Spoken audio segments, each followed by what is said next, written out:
Bangladesh cricket দলের অন্যতম সেরা খেলোয়াড় মাহমুদুল্লাহ রিয়াদ। সবাই তাকে চেনেন সাইলেন্ট কিলার নামে। দল যখন বিপদে পড়ে ঠিক সেই মুহূর্তে গর্জে ওঠে মাহমুদুল্লাহ রিয়াদের ব্যাট। বাংলাদেশ ক্রিকেট দলের একজন অলরাউন্ডার তিনি। এছাড়া বাংলাদেশের পক্ষে ক্রিকেট বিশ্বকাপের প্রথম সেঞ্চুরি এবং সর্বোচ্চ সেঞ্চুরির মালিকও তিনি ক্রিকেটে ক্যারিয়ার জীবনে টি-20 ম্যাচের অন্যতম সফল একজন অধিনায়ক।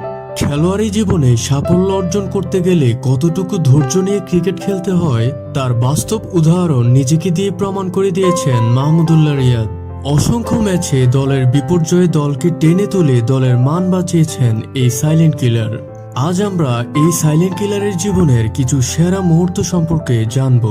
কিভাবে তিনি বারবার হোঁচট খেয়েও আবার সাহস নিয়ে উঠে দাঁড়িয়েছেন সে সম্পর্কে আপনাদের জানাবো। তো চলুন শুরু করা যাক। ময়মনসিংহের দোপাখলা এলাকায় 1986 সালের 4 ফেব্রুয়ারি জন্ম নেয়া মাহমুদুল্লাহ রিয়াদের ক্রিকেটের হাতেখড়ি এখানেই। তবে ক্রিকেটটা তখন সীমাবদ্ধ ছিল বাড়ির উঠোন পর্যন্তই। বড় ভাই আহসানুল্লাহ রানা ক্রিকেট প্রেমী, তবে ক্রিকেটার হতে চাননি। মেজো ভাই এমদাদুল্লাহ খেলতেন ময়মনসিংহের প্রথম বিভাগ ক্রিকেটে।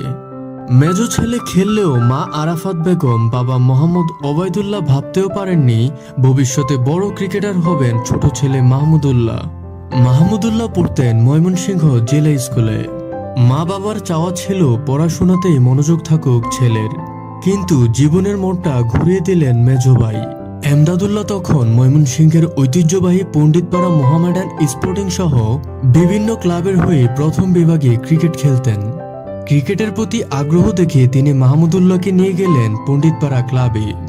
সেখানেই শুরু কোচ কামালুজ্জামান খান সাদেকের তত্ত্বাবধানে ক্রিকেটার হয়ে ওঠার লড়াই। 2000 সালে নির্মাণ স্কুল ক্রিকেটে রাজশাহীর একটি স্কুলকে হারিয়ে চ্যাম্পিয়ন হয় ময়মনসিংহ জেলা স্কুল। সেই বছরেই মাহমুদুল্লাহকে ঢাকায় নিয়ে আসেন ভাই এমদাদ। তখন বাংলাদেশ অনূর্ধ্ব-15 দলের এশিয়া কাপের অনুশীলন চলছিল। ময়মনসিংহ পণ্ডিতপাড়া ক্লাবের কোচ কামালুজ্জামান ও এমদাদ মাহমুদুল্লাহকে না জানিয়ে অনূর্ধ্ব-15 দলের জন্য মাহমুদুল্লাহর নাম নিবন্ধন করান। তবে ততদিনে ওই স্কোয়াডে প্রয়োজনীয় ক্রিকেটারের অন্তর্ভুক্তি হয়ে গিয়েছিল। ক্ষীণ আশা ছিল যদি ফিটনেস পরীক্ষায় কেউ বাদ পড়ে। কামালুজ্জামান তার বন্ধু অনূর্ধ্ব-15 দলের তখনকার কোচ অলোক চক্রবর্তীকে অনুরোধ করেন শূন্যস্থানে মাহমুদুল্লাহকে বাজিয়ে দেখতে।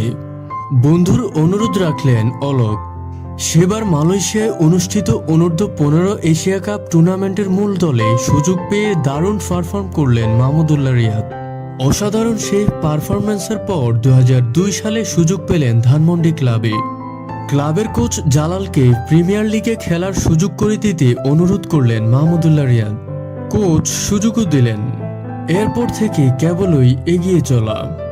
ঘরের মাঠে সেবার এক টেস্ট সিরিজের আগে জাতীয় দলে 3 দিনের একটি প্রস্তুতি ম্যাচ ছিল ডেভেলপমেন্ট স্কোয়াডের বিপক্ষে। ডেভেলপমেন্ট স্কোয়াড দলে জায়গা পেলেন মাহমুদুল্লাহ রিয়াদ। 3 দিনের সেই ম্যাচে জাতীয় দলের বিপক্ষে 2 ইনিংসেই করলেন অর্ধশতক।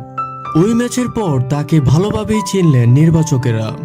এরই মধ্যে তিনি ঢাকা মেট্রো সবুজ দলের অধিনায়ক। এর ফাঁকে 6 মাসের জন্য ইংল্যান্ড থেকে ব্যাটিং ও অধিনায়কত্বের উপর বিশেষ প্রশিক্ষণ নেন। 2007 সালে 21 বছর বয়সে কলম্বোয় শ্রীলঙ্কার বিপক্ষে জাতীয় দলের হয়ে ওয়ানডেতে অভিষেক ঘটে তার। 2009 সালের 9 জুলাই ওয়েস্ট ইন্ডিজের বিপক্ষে প্রথম টেস্টে তার টেস্ট অভিষেক ঘটে এবং অভিষেক ম্যাচে 5 উইকেট শিকার করে তৃতীয় বাংলাদেশি হিসেবে কৃতিত্ব অর্জন করেন। তার এই ক্রীড়া নৈপুণ্যে বাংলাদেশ দল ওয়েস্ট ইন্ডিজের বিপক্ষে খেলায় জয়লাভ করে। 2015 ক্রিকেট বিশ্বকাপে অংশগ্রহণের লক্ষ্যে 4 জানুয়ারি 2015 তারিখে বিসিবি বাংলাদেশ দলের 15 সদস্যের তালিকা প্রকাশ করে। এতে তিনি দলের অন্যতম সদস্যে মনোনীত হন।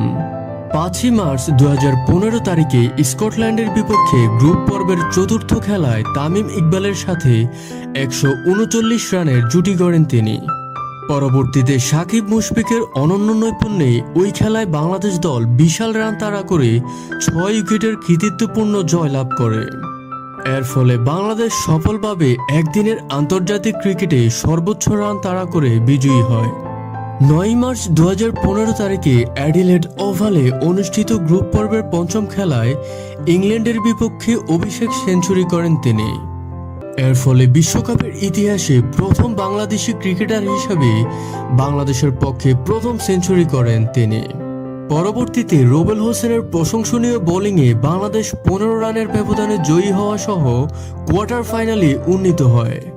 13 মার্চ গ্রুপ পর্বে বাংলাদেশ দলের সর্বশেষ খেলায় নিউজিল্যান্ডের সাথে 128 রান করে অপরাজিত থাকেন এবং নিজস্ব দ্বিতীয় শতরান করেন। এই খেলায় তিনি বিশ্বকাপে ধারাবাহিকভাবে 2 খেলায় শতক হাঁকানোর গৌরব অর্জন করেন, যা এর আগে কোনো বাংলাদেশি খেলোয়াড় করতে পারেনি। মাহমুদুল্লাহ রিয়াদ টেস্ট থেকে অবসর নেন 2021 সালের জুলাইয়ে।